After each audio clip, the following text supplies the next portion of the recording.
మీరు ఊహించవచ్చు. గతంలో అయితే రామునికి అపకారం చేయబోయినవాడు, విశ్వామిత్రుడికి అపకారం చేయబోయినవాడు, యజ్ఞధ్వంసమునకు పాల్పడినవాడు, అధర్మమునందు ప్రవర్తించినవాడు అయి ఉండి ఉండవచ్చుగాక. కానీ ఇప్పుడున్న మారీచుని పరిస్థితి వేరు. కాబట్టి మారీచస్య మహాత్మనః. కాబట్టి ఇప్పుడు మారీచుడు రామునికి అపకారం చెయ్యాలన్న మాట వినగానే ఓష్టౌ పరినిహం శుష్కౌ నేత్రైర్ అనిమిషైరివ మృతభూత ఇవార్తస్తు రావణం సముదైక్షత. పెదవులు ఎండిపోయి గబగబా నాలుకతో పెదవులు నాక్కున్నట్టు. అసలు ఆ మాట వినగానే ఆయనకు పెదవులు ఎండిపోయి నోట మాట రాలేదు. ముఖం పాలిపోయింది, శుష్కించిపోయింది. రావణుడి వంక కనురెప్ప వేయకుండా స్తంభీభూతుడైపోయిన వాళ్ళ ఒక్కసారి అలా ఉండిపోయేట. రాముడికి అపకారమా, సీతాపహరణమా అంటే రాముడెవరో అర్థమయ్యుండి ఉండాలి మారీచుడికి. కాబట్టి ప్రారంభమేనండి అసలు అద్భుతంగా మాట్లాడతాడు. ఎందుకంటే రాముడెవరో అర్థమైంది. రాముడెవరో చెప్పినా అర్థం అవ్వదు రావణుడికి. ఇందులో ఒక ప్రమాదం ఒకటి చూపిస్తున్నారు మహర్షి. తనకి తెలియకపోవడం ఎప్పుడూ తప్పు కాదు. ఎందుకంటే మీరు ఒకటి గమనించండి, ఎవ్వరూ ఎప్పుడూ అన్నీ తెలుసున్నవాడు ఎన్నటికీ కడలా. ఎవడైనా అనుకుంటే వాడికన్నా అవివేకి లోకంలో లేడు. ఎందుకంటే శంకరాచార్యులు వారంతటి వారు పశుమాం సర్వజ్ఞ ప్రజిత కృపయా పాలయ విభో అన్నారు. ఇక నాకు అన్నీ తెలుసు అని ఎవడైనా అంటే ఇంకంత వాడికన్నా అవివేకి ఇంకోటి లేడని గుర్తు. అన్నీ నాకు తెలిసేట అలా అనగానే వాడి అహంకారం బయటపడిపోతుంది. నాకేం తెలుసండి అని చెప్పి మధ్య శిష్టాశ్చ తుల్యాశ్చ సంతితత్ర వనౌకసహ మత్త ప్రత్యవర కశ్చిన్నార్చి సుగ్రీవ సన్నిధో అన్నవాడు ఎవడో వాడు మహానుభావుడు, వాడు వినయం ఉన్నవాడు.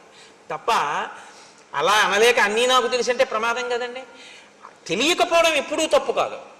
తెలియకపోవడం తప్పు కాదు, కానీ చెప్తే వినకపోవడం మాత్రం మహా తప్పు.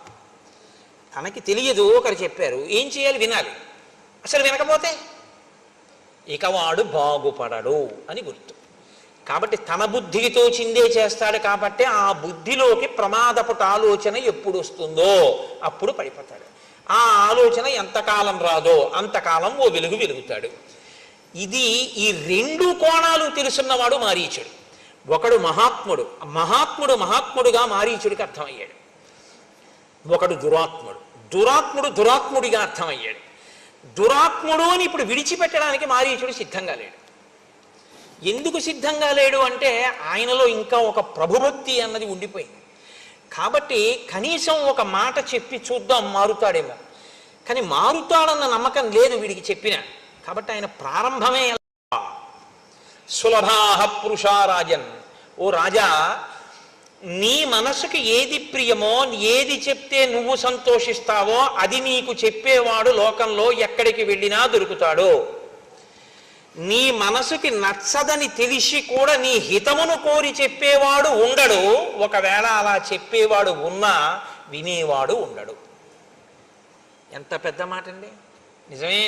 మనకెందుకు వచ్చిందండి ఆయనతో గొడవ అంటారు. చూడండి, లోకంలో మాట ఉంటుంది, మనకెందుకు వచ్చిందంటారు, ఎవడి కర్మ వాళ్ళు పోనిద్దరు, ఏదో మనకి తెలియనట్టుంటే అయిపోయాయి అంటారు. తప్పండి. అదేంటిది, పాడైపోకుండా ఆయనకి మంచి మాట చెప్పాలి మనం అనేవాడు ఉండడు.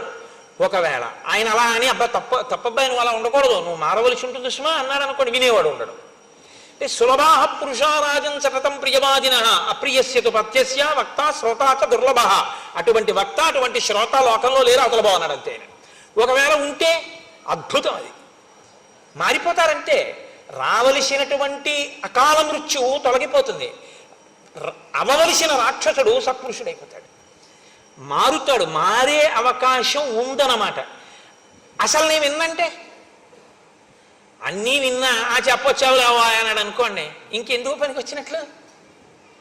ఇది మొట్టమొదటి శ్లోకంలో చెప్తున్నాడు. ఈ శ్లోకం నేను ఇంకా ఎంత నెత్తి కొట్టుకు చెప్పాలో నాకు అర్థం కాదు. కానీ ఈ శ్లోకం జీర్ణమైతే మన పరిస్థితి వేరు. ఈ శ్లోకం జీర్ణం కాకపోతే నా దృష్టిలో అయితే రామాయణంలో ఉన్న అత్యద్భుతమైన శ్లోకాలలో ఈ శ్లోకం ఒకటి. ఎందుకో తెలుసా, మనుష్యుడన్నవాడు పాడైపోవడానికి ప్రధాన కారణం ఎక్కడుంటుందంటే చెప్పేవాడు లేక కాదు, చెప్పేవాడు ఉన్న వినేటటువంటి బుద్ధి లేక పాడైపోతాడు.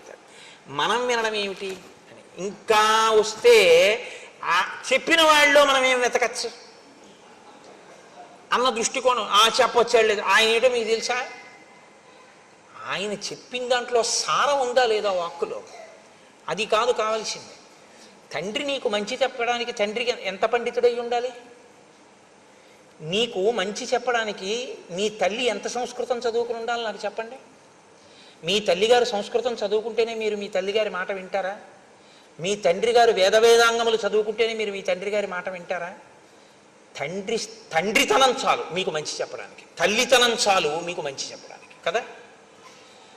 ఎప్పుడు వీళ్ళు మన తల్లిదండ్రులు మన అభ్యున్నతి కొరకు మాట్లాడతారన్న భావన నీకుంటే ఆ మంచి నీకు పనికొస్తుంది.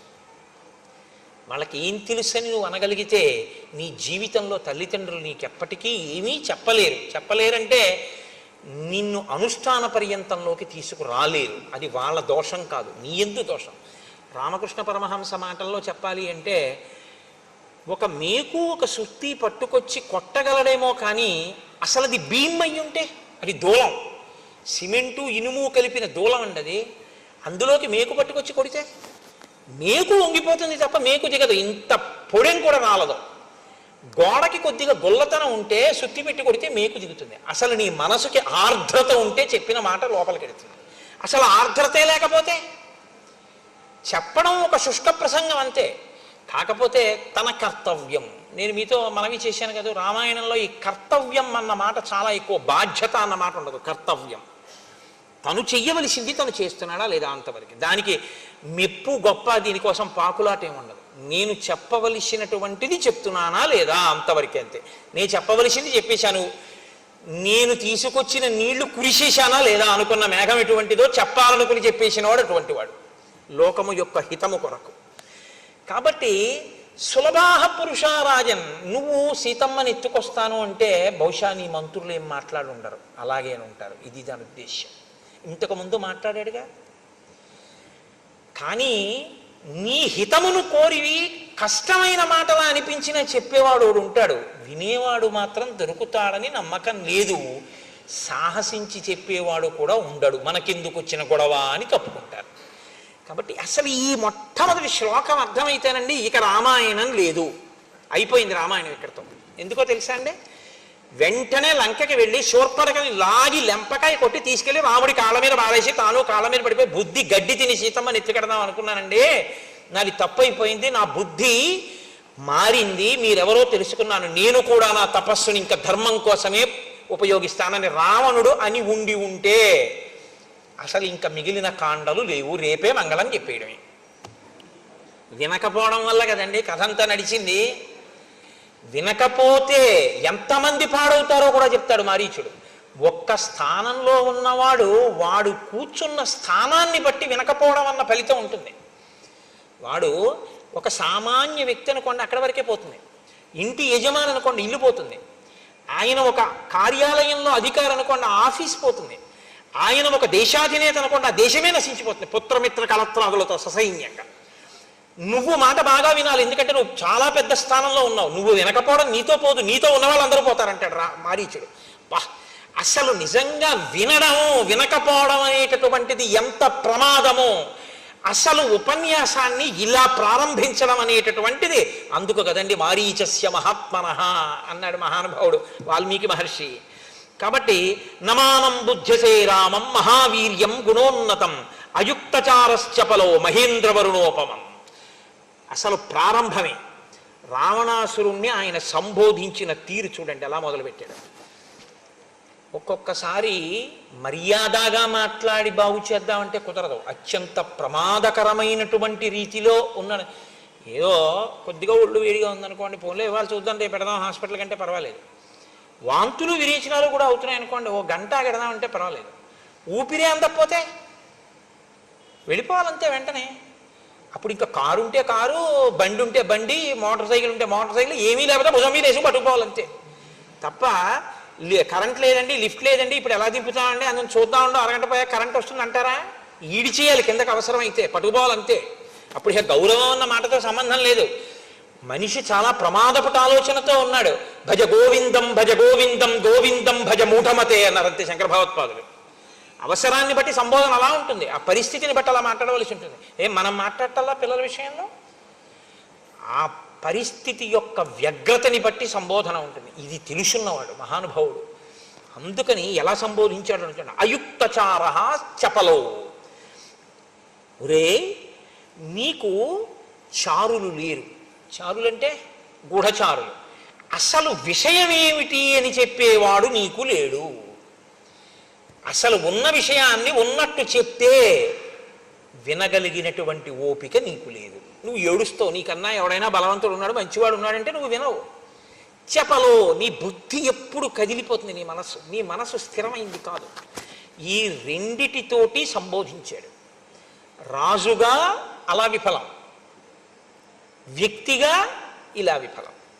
కాబట్టి నువ్వు ఇప్పుడు రెండూ దిద్దుకోవాలి. వ్యక్తిగా దిద్దుకోవాలి, రాజుగా దిద్దుకోవాలి. నువ్వు అసలు రెండిటికీ పనికి మాలినవాడివి. అసలు ఒక వ్యక్తిగా ఉండడానికి నీకు అర్హత లేని తనంతో ఉన్నావు. నువ్వు చాలా చపలంగా ఉంది నీ మనసు. అసలు నీ మనసుకి ఒక నిలకడ అన్నది లేదు. ఇలాంటి దాన్ని అలా నిలబెట్టావురా తపస్సు అన్న మాటతో. ఈ మాటకి తీర్పు ఎక్కడుందో తెలుసా అండి? అయుక్తచార చపలో. ఈ చపలో అన్న మాట రావణుడి పట్ల పదే పదే వాడారు. ప్రయత్నం చేసి మారుతాడేమో అన్న వాళ్ళందరూ సీతమ్మ ఇదే అంది, హనుమ ఇదే అన్నారు.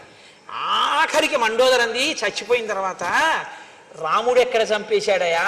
చలితం చలితేంద్రియం. నీ ఇంద్రియాలు కదిలిన నీ మనస్సు నిన్ను చంపేశాయి అన్నారు.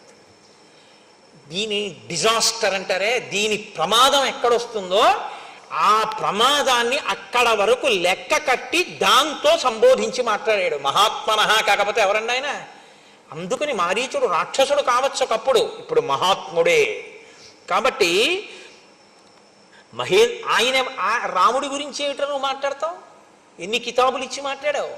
అధర్మాత్ముడు అన్నావు, ఇంద్రియములను జయించని వాడన్నావు, తండ్రి ఇంట్లోంచి బయటికి తోసేశాడన్నావు, కారణం లేకుండా విరూపని చేశాడన్నావు. ఇన్ని మాటలు అన్నావుగా. ఇప్పుడు నేను చెప్తాను విను. ననూనం బుద్ధ్యతే రామం మహావీర్యం గుణోన్నతం. ఆయన చాలా గొప్ప వీర్యం ఉన్నవాడు. ఎంతమందినైనా తాను లోపల కదలకుండా కదల్చగలడు, పడగొట్టగలడు. తను లోపల కదిలిపోడు. ఆయన అంత అచలమైన వాడు, నువ్వో చంచలమైన వాడివి.